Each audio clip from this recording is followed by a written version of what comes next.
firstly, thank you so much for having me here today to share with you some thoughts I have on my philanthropic journey. For those of you who are Monty Python fans, this could be described as my search for the Holy Grail, leading me to a wonderful array of involvements. My parents were 10-pound Poms and migrated to Australia in the early 50s from war-recovering England. Fortunately for me, they both embraced the value of education, and all children received an excellent education. I was the youngest, and my parents took a leap of faith and borrowed the money to give me a private school education. I learnt at Camberwell Grammar not just the value of education and how it can positively change your life, but also the need to be part of the broader community by being involved in projects with less fortunate communities in Melbourne. Camberwell Grammar were leaders in having social outcomes as an option in their after-school activity programs. I was also fortunate enough to have been hired by Bob Ansett as a trainee accountant in his fledgling rent-a-car business. That led to me being chief accountant and running the head office, and before ultimately getting my first budget franchise in 1986. Through school and work, my key learning was the significance of education in making all things possible. I have, and still to this day, try to keep learning. And the saying, "you don't know what you don't know," is a constant thought that drives me. My work overseas has also reinforced the value of education in enabling change in many environments. Nelson Mandela's observation that education is the most powerful weapon we can use to change the world is alive and working strongly where our projects are. My journey, though, is one of the eggs in the bacon and egg story. I'm there to assist, develop, and then move on. I leave it to others to be the bacon and give the total commitment and own the project going forward. I began my involvement in Bali some 30 years ago, although it did not take any real dimension until after the Bali bombings, when I saw the devastation placed on the local people after that horrific event. I found that 66 orphanages existed on the small island, and all were in a very bad state. Management was often non-existent, and their survival was on a day-to-day proposition. We have been involved in 6 orphanages since that time, and we still support all to some degree today. At that stage, we started the Bali Children's Foundation with a very passionate person, Mark Barry, who's an expat who is fortunately with us today. And we wanted to give a local presence and credibility to what we were doing. I remain chairman of BCF to this day. However, our organisation has grown and involves many. So what do? We rebuild facilities. We provide education on key skills that they would normally get at home, such as ironing, sewing, woodwork, etc. The provision of clean, filtered water is an essential part of our rebuild. We ensure we don't change the culture. We ensure that food is plentiful and the diet is balanced.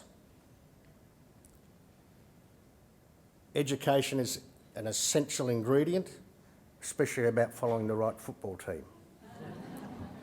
Engagement in the community is a prerequisite with any actions we take.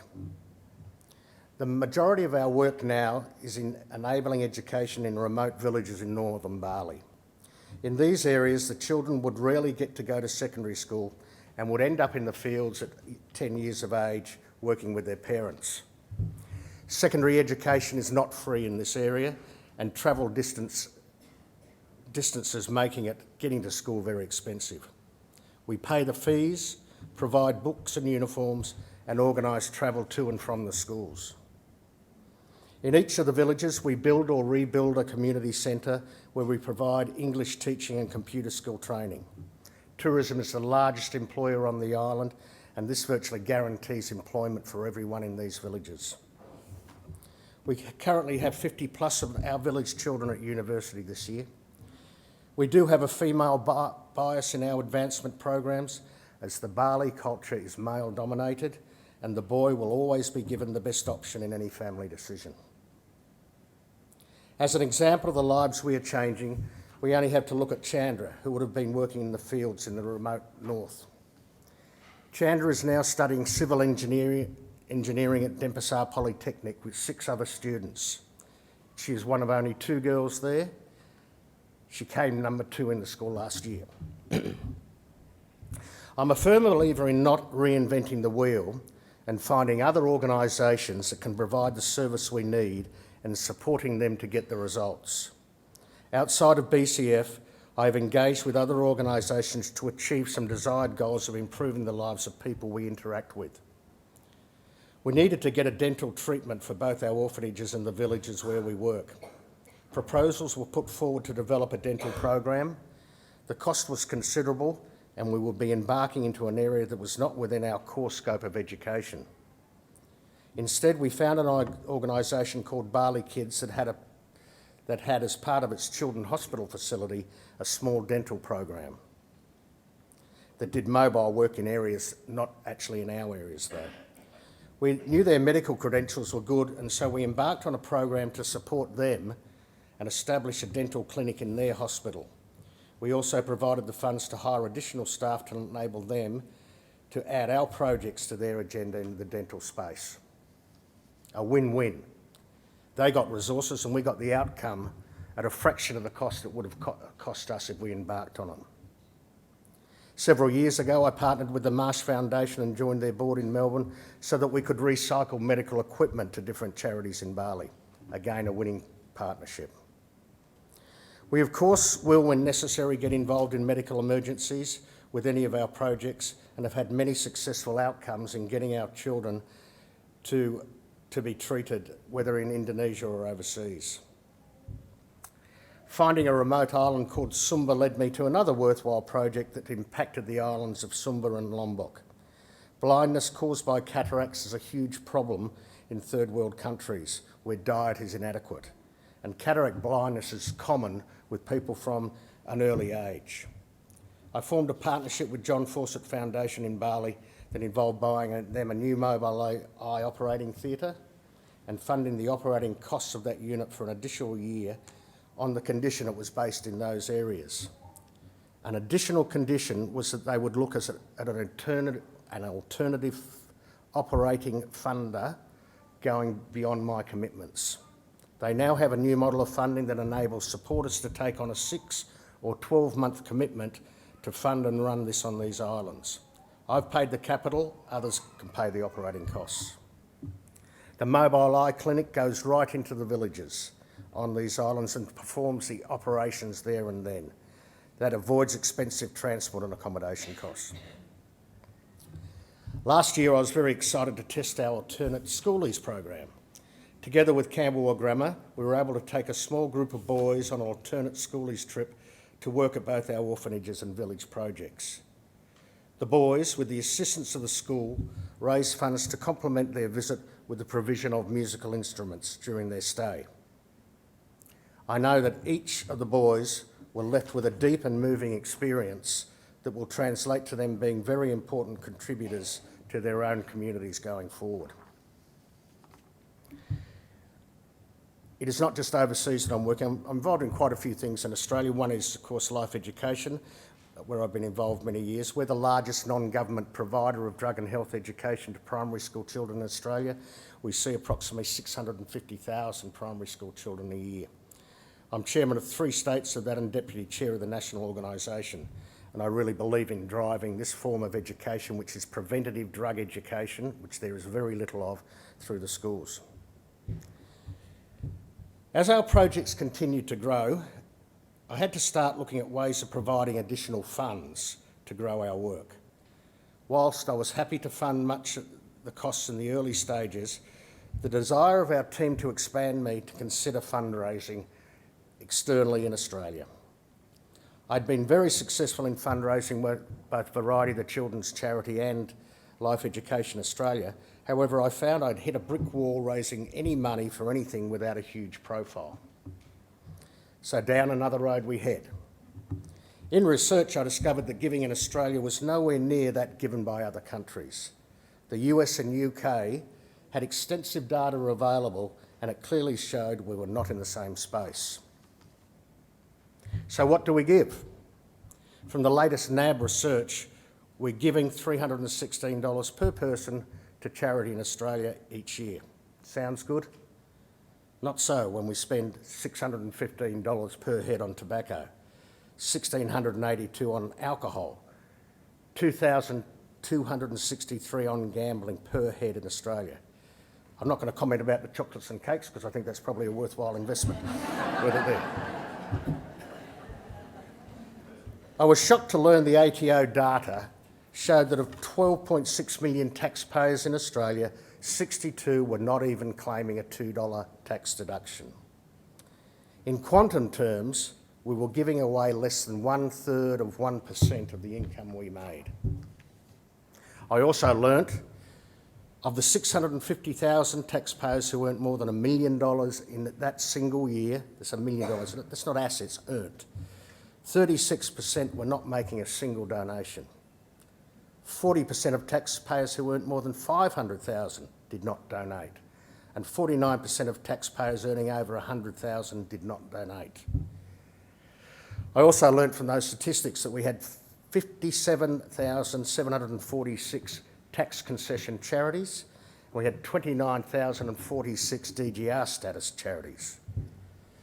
More concerning was that the average DGR charity received donations averaging $76,000 a year, only $76,000, and they spent approximately $60,000 raising it.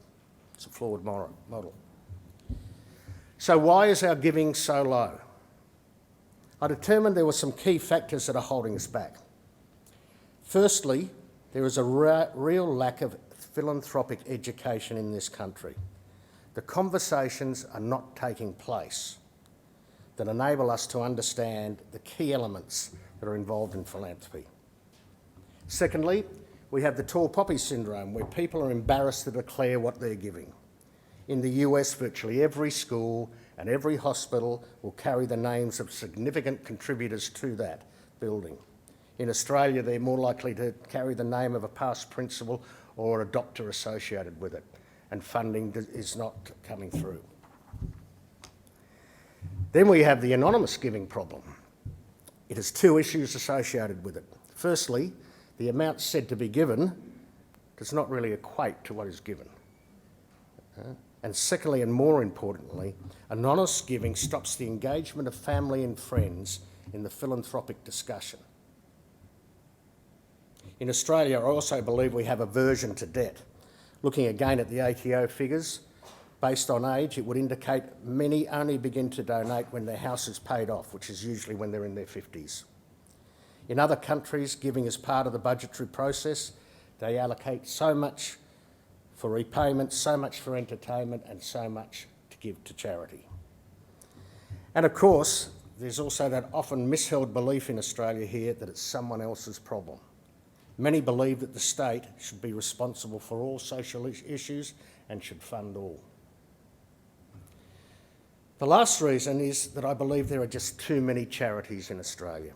The large number create confusion, lead to duplication in service, and provide an uneconomic framework to achieve positive outcomes.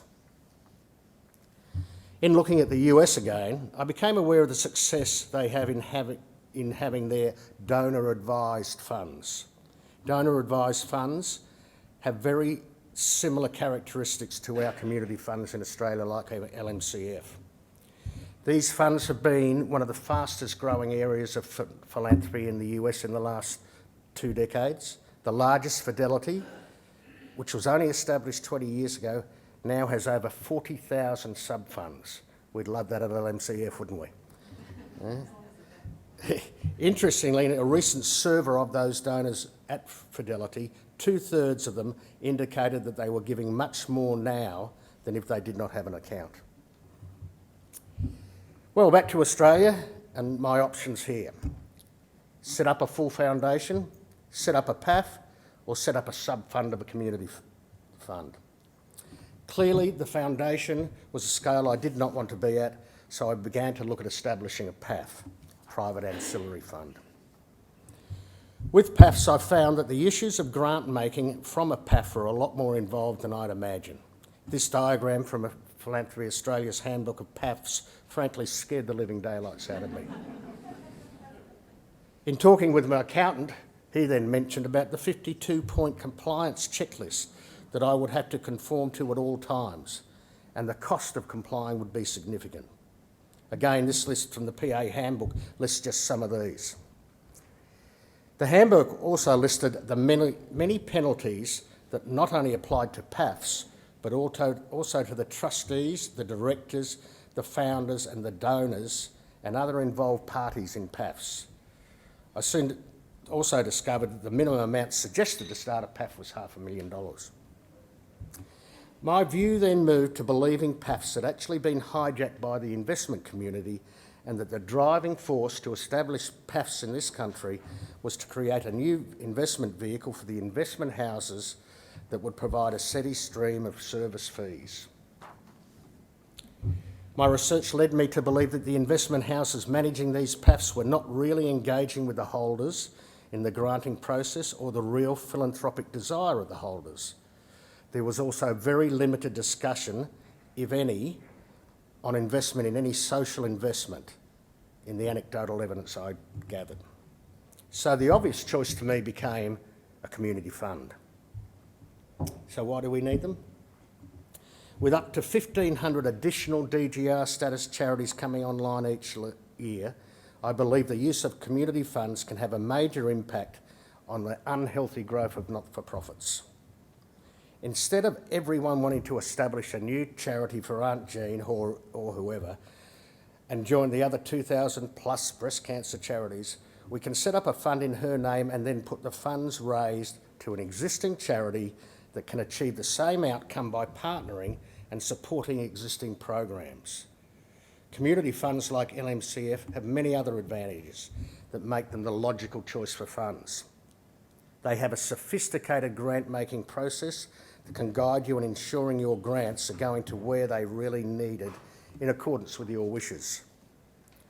The community funds, by definition, are alive and working in the community and are aware of the needs of the community.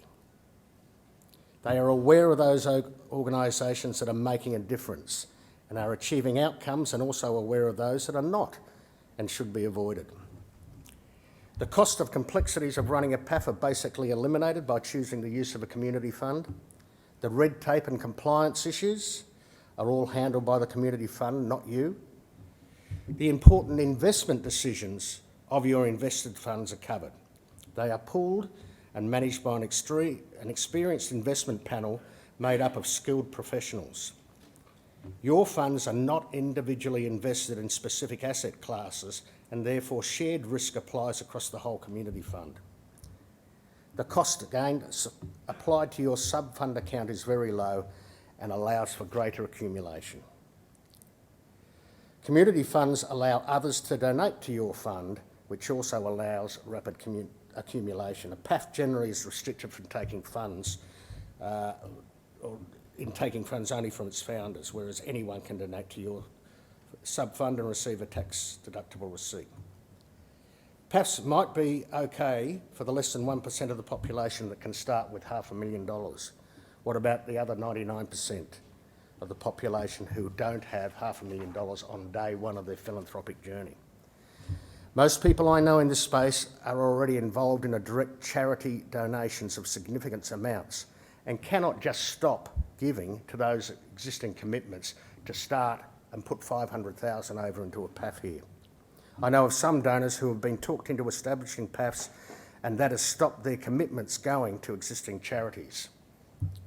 By allowing funds to be established from as little as $2,000, community funds allow a large section of the population to begin their philanthropic journey. We now live in a time of incredible rapid change, especially on the digital front. Community funds have proved that they are capable of being adaptable to take up many emerging trends in the giving space. New methods such as crowdfunding and digital funding via social networks are becoming commonplace. The advent of giving circles is a case in point of where a community fund can adapt to enable these new and innovative methods of philanthropy to be implemented within the current legislative and tax environments. Impact 100 and Melbourne Women's Giving Circle are two that I'm proud to support, and the large group of engaged individuals that are involved in these will all, going forward, be making a great step in philanthropic activity in this country. Community funds are doing the heavy lifting in educating people in philanthropy. Education sessions such as today, Youth in Philanthropy, Kids in Philanthropy, community focus sessions are all community engaged activities that are serving to educate the current and future contributors to our community. You can certainly be creative with a community fund. Some charities might like to consider their high profile ambassadors opening a sub-fund in the ambassador's name to raise funds for that charity. Don't let them go down the path of setting up their own foundation, which is very expensive. Get in early, let them use their celebrity status to your advantage. Many will actually only have a few years as status, so you may as well get in now and get them. One area that I'm currently working on is trying to change the tax laws to enable community funds to be able to be the receiver of funds from the remainder of your superannuation, and especially your superannuation fund. Super is often not considered in the estate planning, as we're all generally optimists and we believe we'll use up all our super before we die. The reality is that is not the case, and large amounts are being left in superannuation. Let's get the laws changed so that charities can get access to this unquantified pool of money that is generally not considered in estate planning. So in summary, what is my philosophy towards philanthropy? I believe in the living will that is giving now to make a difference, not after my passing. I believe in double tithing. That's 20% of our earnings from our businesses and individually are given away each year. I did have to explain to my kids once that they should not worry, as we were still keeping 80% though. Clearly, I believe in the need for philanthropic education. Teach a man to fish is the driving force, and education and health become the central pillars of my involvement. And of course, the need to have less, not more, not-for-profits. Back to Monty Python. Of course, I take a risk in talking about some of these issues I've spoken about today. Last year, in an hour-long interview with the Herald Sun regarding Volunteer Week, I had a brief discussion about my views on Australians wanting to pay their houses off before getting involved in giving. The Melbourne papers did not report anything on Volunteer Week. They reported on me saying that I should give ahead of paying my mortgage, whereas the Sydney headline was, "Don't pay your mortgage, just give to charity." More Monty Python. So what are the three questions for me at the bridge of death? How much do I need to keep accumulating? When is enough? Right? How much of my time do I still keep putting into money-making activities? Right? There's got to be a time when you say enough is enough. When do I stop the majority of time and effort in income generation? Yes, sorry. Is it time to change my time balance to one of the living will? Can I make a difference now, and how can I do it? And what legacy will I leave? The journey is not over, so the court does not have all the evidence on this one yet. One project I'd like to see is the banks taking on the Giving Money Box. That's one that has three sections: a section to spend, a section to give, and a section to save. If we start our kids at a very young age on this thinking, we will make a difference. Finally, make sure those around you are involved in the journey and that you're really having some fun on the way. I am. And I thank you all for listening to my wandering journey, and I hope that it may be of some value to you when you look at your philanthropic path.